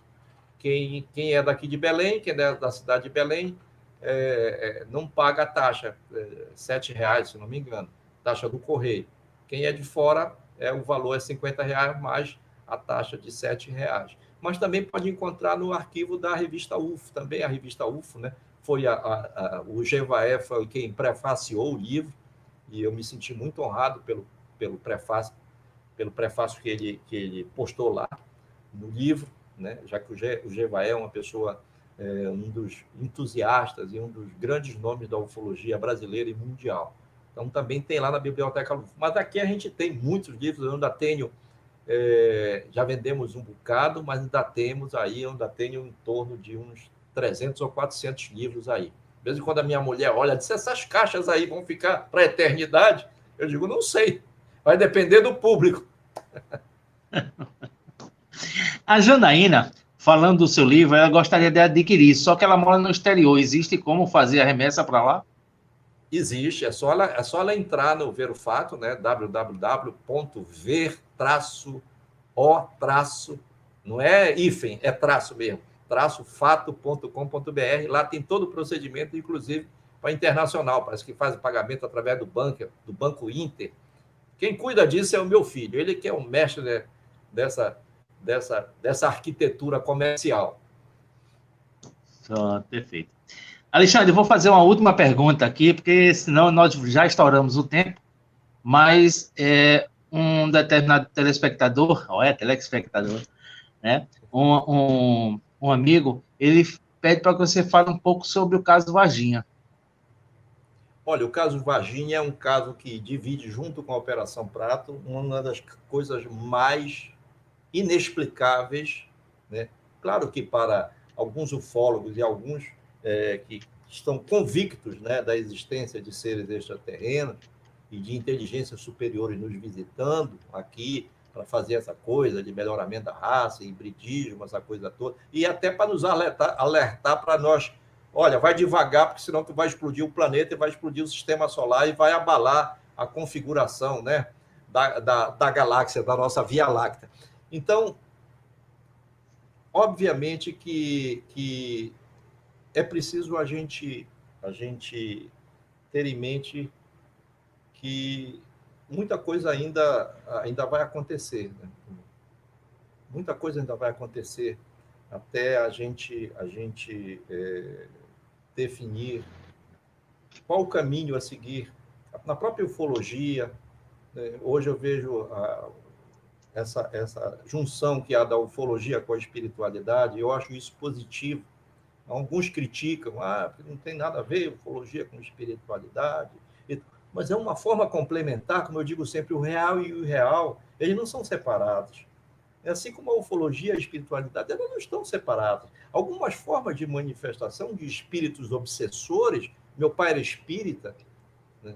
Meu pai era espírita aqui na cidade de Belém, ele falava sobre isso, há os espíritos obsessores, galhofeiros, que chegam fingindo que não são, e a própria Bíblia já falava desses relatos, aquela coisa toda, né? Do rei Saul, aquele negócio que o rei Saul não obedecia, e que quando morreu o profeta Samuel, ele foi com uma vidente, a vidente lá mentiu, dizendo que estava com o espírito do Samuel, e, quer dizer, não era o Samuel. Isso a Bíblia já fala nisso. Então, quer dizer, essa junção ela é fundamental para a gente tentar compreender o fenômeno. Então, não vai ser pela exclusão que a gente vai encontrar a definição e a compreensão daquilo que nós buscamos, saber de que forma a gente pode evoluir e se integrar a essa grande pleia de fatos inexplicáveis, de fatos insólitos, que para nós são insólitos, mas no conceito do universo, do conceito cósmico, isso é absolutamente natural, absolutamente normal, né? Dentro desse conceito. Para nós não, é estranho, é milagre, é não sei o quê, mas no universo de 2 trilhões de galáxias, só a nossa galáxia tem 100 mil anos-luz de comprimento, a Via Láctea, bilhões de planetas, 200 ou 300 bilhões de planetas, só na nossa Via Láctea. Então, um número inimaginável, incalculável. Já se fez, alguns teóricos dizem assim, que toda a areia do mundo, das praias do mundo juntas, ainda não chegam perto da quantidade de galáxias que existe no universo. E isso é perfeitamente factível, sim. Perfeitamente factível. As realidades elas se interpenetram, né? Nós vivemos apenas na terceira e na quarta dimensão. Altura, largura, profundidade e tempo. E as outras dimensões? E os universos paralelos? Então, um dia a gente vai chegar lá. Mas a gente tem primeiro que descobrir o mistério do coração da humanidade. O mistério que envolve a mente humana. O mistério no fundo dos oceanos. E o mistério no próprio planeta Terra. Eu acho que aí, quando nós percebermos e compreendermos isso, talvez nós estejamos preparados para compreender a dimensão cósmica. Perfeito. Eu vou só terminar com aqui quase unânime, todos dizendo que você puxe o abaixo-assinado, que todos farão questão de assinar esse abaixo-assinado pedindo a abertura dos arquivos, né? Que estão Operação Prato, caso Varginha e outros. Vamos fazer. Exatamente. Vou dar esse pontapé. Pronto. E outra coisa, dentro da sua visão, qual dos casos é o mais importante? Operação Prato ou de Varginha? Ou mesmo a noite oficial dos OVNIs? Esses são os 3 casos mais comentados, né, nas redes sociais, né? Olha, eu sou suspeito para falar da Operação Prato, mas a Operação Prato ela ainda envolve uma série de coisas que não foram esclarecidas, precisam ser explicadas, demoradamente explicadas. Eu acho que a Operação Prato ela teve várias limitações, os militares eles tinham um problema até de orçamento, até de combustível, de gasolina. Um dia eu estava em Santo Antônio do Imbituba e já estava a hora da equipe voltar. Eu estava no carro do jornal. Aconteceu uma coisa, eu nunca contei isso. Nós estávamos com o tanque cheio, porque jornalista tem que ficar para lá e para cá, e o carro tem que estar. A gente podia até passar da hora de comer e estar com fome, mas o carro tinha que estar com o tanque cheio, porque naquela época as estradas não eram muito asfaltadas, no Pará, como são hoje, está quase tudo asfaltado, e tinha os atoleiros. Se a gente ficasse sem combustível no meio do atoleiro, a gente corria sério risco de ficar no meio do mato e ainda passar fome lá no meio do mato. Então, o carro tinha que estar abastecido. Mas os militares não tinham, às vezes, dinheiro nem para o combustível da viatura. E chegou uma vez que nós tivemos que usar uma chupadeira para usar para o jipe militar colocar a gasolina do carro do Jornal Estado do Pará em combustível, porque eles precisavam sair de Imbituba e ir para Santo Antônio do Tauá, porque lá eles iam abastecer num posto de gasolina, que ficava distante mais ou menos uns 10 ou 15 quilômetros da cidade. E pegaram a gasolina do carro do Jornal Estado do Pará. Né? Meteram uma chupadeira lá e pegaram o carro combustível. Olha só as limitações com que a Operação Prato tinha. Orçamento, né? Eles não ganhavam diária. Uma vez eu perguntei isso para um deles lá. Ele disse, você está querendo saber muito. Nós estamos aqui para investigar, mas está querendo saber muito. O jornalista é para isso, é para perguntar. Então, olha só as limitações que tinham um trabalho desse de campo profundo. Então, hoje, eu sou muito suspeito para falar, mas muita gente diz que a Operação Prato é o maior fenômeno continuado do mundo. Fenômeno continuado é aquele em que, ao invés de esporadicamente alguém ver um fato, uma luz no céu ou ser atacado por uma luz, é o fato de que durante dias e meses seguidos, essas luzes, com formatos diversos e cores diversas, como se fosse uma constelação ou como se fosse uma frota de naves, percorreram os estados do Pará e do Maranhão, né? E produziram esses fenômenos, esses ataques e essas aparições. Então, para muita gente, esse é um fenômeno que não tem igual no mundo, a Operação Prato. Agora, o caso Varginha envolve uma questão muito séria que precisa ser esclarecida. O Exército capturou seres, levou para algum local, que não se sabe aonde, já teve militar confirmando isso, outros disseram dissimuladamente que nada aconteceu, mas eu acredito muito no trabalho daquela turma lá do Marcão, lá de Minas Gerais, né, que é um pesquisador nato, e outros que participaram disso, o próprio Jevaé, o Petit, essa turma todinha que investigou, e outros ufólogos, o Reginaldo Ataíde, já é falecido, enfim, muita gente que se eu corro o risco de cometer injustiça de não citar o nome, mas foram importantes e são também no caso Varginha. Então, noite oficial dos UFOs, os militares reconheceram e viram. Aí não tem civil, é só militar falando sobre isso. Muito importante também. Então, esses casos, todos eles têm a sua importância e a sua dimensão. Embora alguns achem que a Operação Prato, pela quantidade do que ainda não foi revelado, e eu estou aqui justamente falando sobre isso hoje, provocando, e ensejaria essa definição de que é o caso mais importante da ufologia mundial. Perfeito. Alexandre. Muito bem, eu tenho aqui algumas perguntas, né? Eu sou paraense, mas eu não sei o que é paca. Você pode definir o que é paca? Esse paraense deve ser paraense gozador, porque aqui o paraense que chama de paca é outra coisa, tá?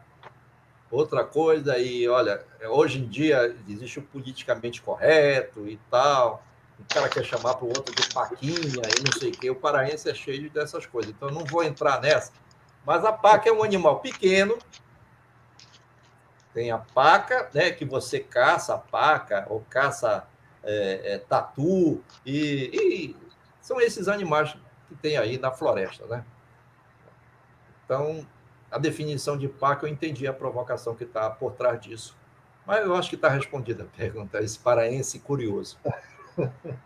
Agora, o governo americano assumiu a Operação Prato depois de ter sido terminada pelo governo brasileiro?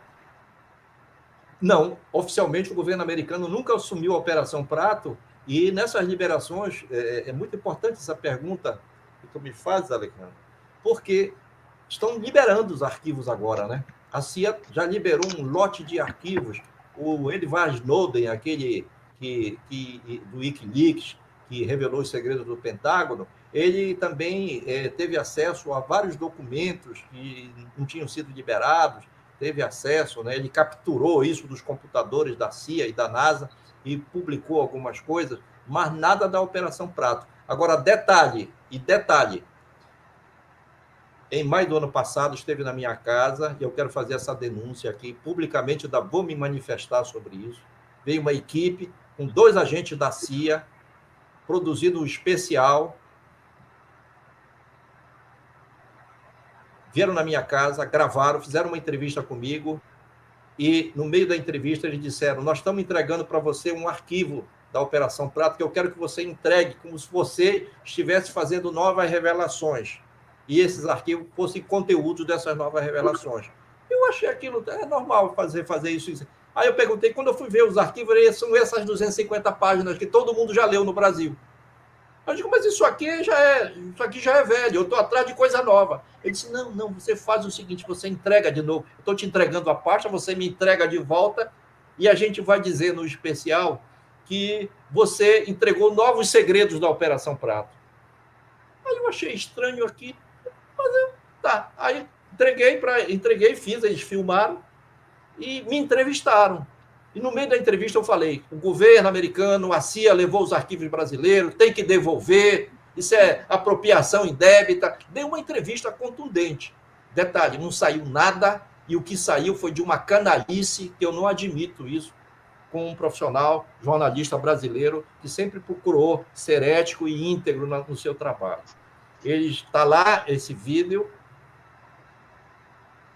divulgado nos Estados Unidos, já estou com a versão em inglês e na versão em português, e seja uma ação judicial contra a Discovery Channel, porque no texto ele diz o seguinte: eles filmaram a porta da minha casa, eles entrando na minha casa, eu aparecendo de lado e não de frente, entregando os documentos para eles, não tem nada de eu falando das declarações que eu prestei, e no fim eles dizem o seguinte: um agente do governo brasileiro que nós encontramos nos entregou esses documentos aqui. Aí aparece eu entregando o documento. Isso é de uma canalice inominável, e eu vou tomar providências judiciais. Eu já falei isso no programa do Tiago Tiquete, já falei isso com o Jevaé. Eu vou tomar providências judiciais em relação a isso, porque eles não vão conseguir desqualificar o trabalho de investigação que eu fiz em relação à Operação Prato.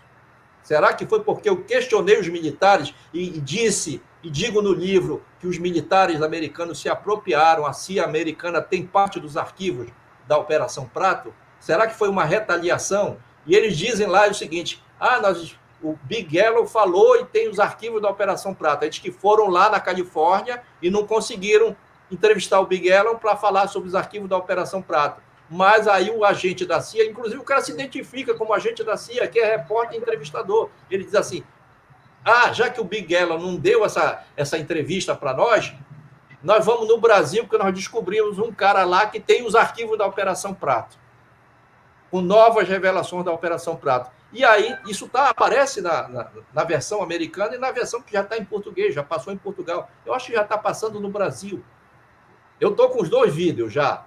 Meu grande amigo e querido, que é um dos maiores ufólogos e tradutores, ele legenda os vídeos ufológicos do inglês para o português, que é o João Marcelo, que é uma figura fantástica, meu amigo pessoal.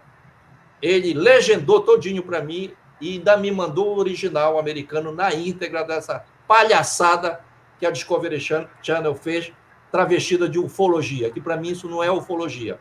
Para mim é enganação, mistificação, é palhaçada o que eles fizeram. E ainda usar o depoimento e a credibilidade de um repórter brasileiro, dizendo que o repórter era um agente do governo. Justamente o repórter que mais questionou o governo e o repórter que mais questionou a Operação Prato, inclusive foi expulso, convidado 2 vezes pelo capitão Holanda a ser expulso de Colares, como eu conto no livro, e todo mundo sabe disso. Então, eu não admito esse tipo de coisa. Infelizmente, eu tive que falar sobre esse caso, porque eu estou amadurecendo muito essa ação judicial contra a Discovery Channel. Muito bem. Eu tenho mais uma pergunta aqui. O chip no braço do Coronel Holanda O que é que você tem a dizer sobre isso aí? Eu não vi esse chip do braço do Coronel Holanda, e ele nem me mostrou na época. Ele mostrou esse chip naquela entrevista que ele deu em 1997 ou 95 ao Gevael e ao Petit. Aquela famosa entrevista, né? Que eu considero essa entrevista um dos documentos mais contundentes de toda a ufologia brasileira. Porque foi um testemunho vivo de alguém que comandou a Operação Prato.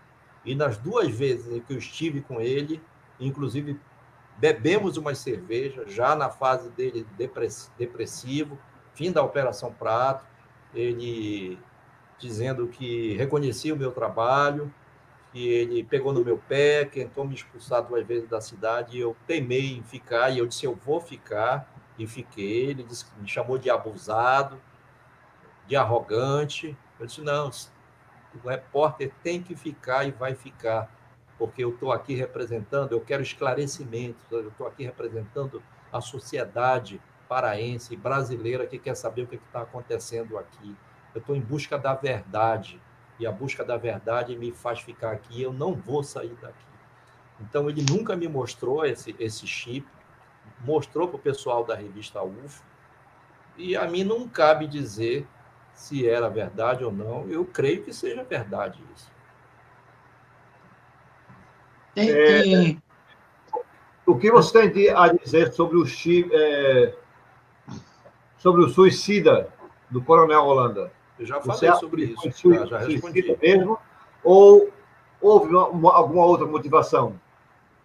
Olha, alguns falam em queima de arquivo, né? No próprio meio militar. Ele sabia muito e estava ameaçando contar, e se só revelaram 200 páginas, 250 páginas das 2.000 páginas da Operação Prato, o Coronel Holanda poderia colocar todos os segredos a perder, falando o que não devia, já que ele tinha dito que tinha visto alguma coisa que produziu o encerramento da Operação Prato, que foi aquela nave de 30, 40, 50 metros sobre o rio Guajará-Mirim, junto com a equipe militar.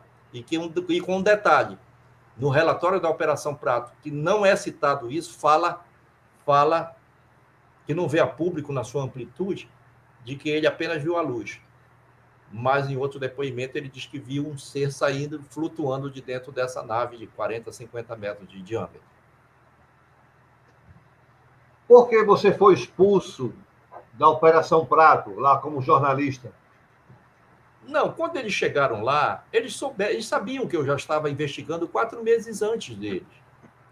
Então, para eles, seria tipo assim, o cara veio conferir o que ele já fez. Tá? E eles não admitem, o militar tem aquele amor próprio, aquele sentido próprio, de que se você chega num local com muitas informações que eles não têm, eles se sentem inquietos. E aí, quando você começa a perguntar, eles se sentem mais inquietos ainda. E com um detalhe, prestem bem atenção, nós estávamos em 1977, em plena ditadura militar, regime de censura à imprensa. Regime de censura.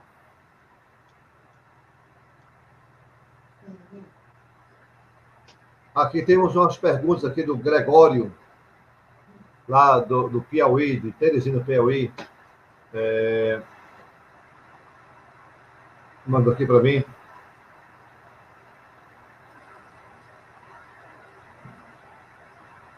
Vamos lá. Só um momento. Enquanto o Alexandre vê essa pergunta, chegou aqui uma dúvida se um caso de uma queda de um OVNI ocorreu apenas em Varginha ou você tem conhecimento que tenha ocorrido em outro local? No Brasil, né? Agora, recentemente, se falou que aconteceu em Cabo Frio, naquela região ali do Rio, a região serrana do Rio, que teria caído uma nave. Foi umas pessoas para lá, ufólogos, e depois disseram que não tinha nave nenhuma, que caiu durante a pandemia. Até o Gevaé gravou um vídeo dizendo que aquilo era fake e tudo mais. No Brasil não se tem conhecimento de um caso igual a esse, de uma nave que tenha caído. Há relatos esparsos de que teria acontecido isso no interior de São Paulo, agora, pouso de naves há muitos. Inclusive, esse da Operação Prato, né? Esse da Operação Prato, lá na Fazenda Jeju. Agora, eu me lembrei o nome do piloto civil, que teve o chip também, que era muito amigo do Coronel Holanda. era o Biratã Pinon Friage. Esse senhor já é falecido. Ele foi piloto civil e trabalhou com a Operação Prato, como piloto civil. Ele, uma vez, me mostrou e eu peguei na mão dele. Ele disse, olha, Carlos, olha aqui, isso aqui é um chip. Aí eu apertei e senti aquela coisa dura. Aí ele disse, não aperta em cima. Aperta com os 2 dedos que tu vai sentir. Aí eu apertei, é como se fosse uma coisa pequena mesmo. Ali, que estava ali, que tinha ponte aguda dos 2 lados. Era pontudo, ponte agudo dos 2 lados. Na carne dele. E eu olhei bem na mão para ver se tinha alguma marca, para ver se ele poderia, ele próprio, ter se auto-infligido colocado aquele objeto dentro da pele dele. Eu não vi nenhuma marca. Não sei se depois, com o tempo, a própria carne, a própria pele se auto-regenera e a marca some, né? Como numa cirurgia, em alguns casos, a marca some da cirurgia com o passar do tempo. Mas eu voltei para casa cheio de dúvidas. Essa é a resposta que eu tenho que dar. Veja bem, nós temos aqui 4 perguntas do Gregório, lá de Teresina, no Piauí, amigo lá do Crispim. Colaborador do Crispim. Quanto tempo, de fato, durou a Operação Prato? A Operação Prato foi da primeira fase até 20 de outubro de 1977. Ela começou, se não me engano, de 29 de setembro até mais ou menos... Durou 20 e poucos dias. E a segunda fase foi menor ainda, durou menos de 15 dias. Ela foi do final de novembro até dia, se não me engano, 10... Eu não tenho, assim, a cronologia correta. Eu posso cometer um erro, tá? Mas foi até a primeira semana de dezembro de 1977, ou seja, meados e final de novembro, de meados para final de novembro até a primeira semana de dezembro de 1977, quando ela foi oficialmente encerrada. E depois ela prosseguiu, houve uma terceira e uma quarta fase, que foram os militares que participaram da Operação Prato, que tomaram a iniciativa de, por conta própria, e aí já entraram outras pessoas, e civis, gente com câmera, gente com avião e tal, e mais o coronel Holanda, o capitão Holanda, e mais outros, aí que entrou o Pinon também, continuou o Pinon e tal. Resolveram por conta própria fazer isso, e depois o SNI entrou, foi quando aconteceram os episódios fantásticos da Baía do Sol, que é narrado amplamente no meu livro, que foram os avistamentos feitos daquelas naves pelo repórter do jornal Estado do Pará, meu colega de redação, Piami Siqueira, e o fotógrafo Zé Ribamar dos Prazeres, que inclusive fotografou a nave mãe e deu uma manchete do jornal com o título Eis o Chupa-Chupa, de 1977. Foi no dia 26 de junho de 1978. 26 de julho de 1978. Ok. A terceira pergunta dele é o quê? Qual o real motivo da Operação Prato? Apenas observar o fenômeno ou buscar algumas explicações? Essa pergunta é muito interessante. Primeira explicação era a guerrilha do Araguaia, que foi uma guerrilha patrocinada pelo Partido Comunista do Brasil, PCdoB, no sul do Pará, e que visava derrubar o regime militar. O regime estava forte, e aí 69 caras com treinamento de guerrilha em Cuba e na União Soviética achavam que iam derrubar os militares do regime brasileiro, iam derrubar os generais.